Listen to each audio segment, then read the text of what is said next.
Video ini akan bahas materi pengetahuan dasar pemetaan dengan fokus jenis-jenis peta.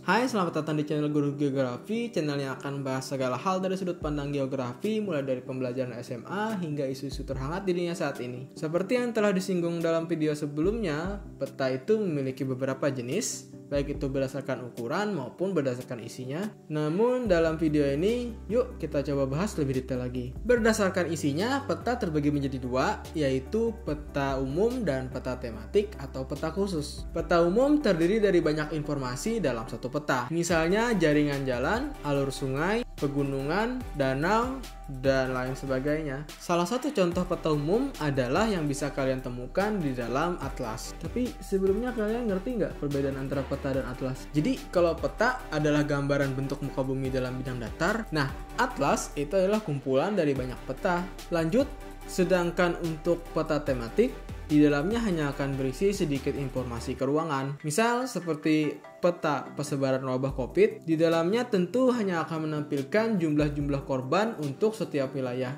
Nah, lanjut, berdasarkan skalanya, maka peta terbagi menjadi 5.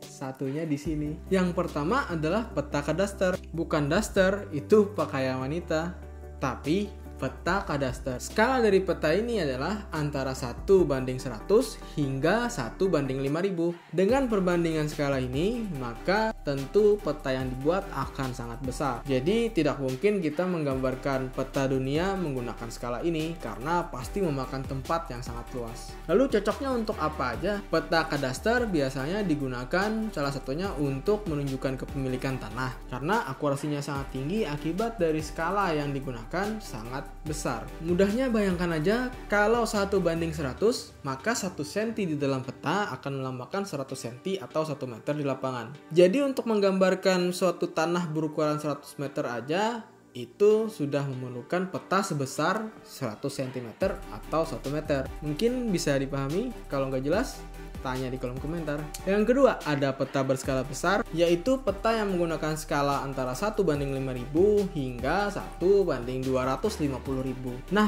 peta yang menggunakan skala ini biasanya adalah peta topografi. Yang ketiga adalah peta skala sedang, yaitu peta yang menggunakan skala antara 1:250.000 hingga 1:500.000. Kalau kalian pernah melihat peta kabupaten di tempat tinggal kalian, peta tersebut umumnya menggunakan skala ini. Yang keempat, ada peta skala kecil yang sangat cocok digunakan untuk memetakan wilayah provinsi karena skala yang digunakan adalah antara 1:500.000 hingga 1:1 juta. Terakhir adalah peta geografi yang menggunakan skala lebih dari 1:1 juta. Maka dengan skala yang sangat kecil ini tentu akurasinya juga akan semakin rendah. Karena itulah skala sekecil ini hanya cocok untuk peta yang difungsikan untuk menampilkan bentang alam saja. Misalnya peta suatu negara seperti negara Indonesia atau bahkan peta dunia. Oh ya, sebelumnya mungkin kalian belum paham kenapa 1:100 itu dikatakan lebih besar dari 1:1 juta.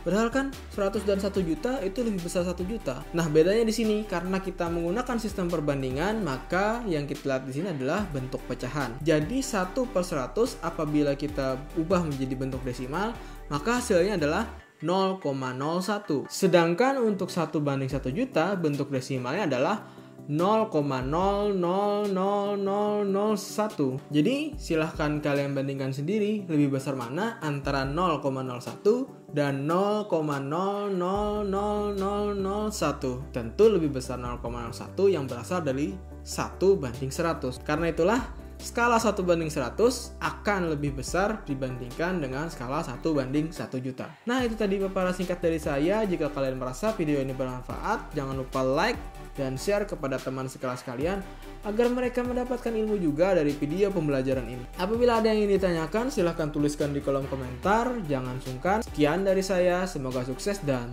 tonton video berikutnya.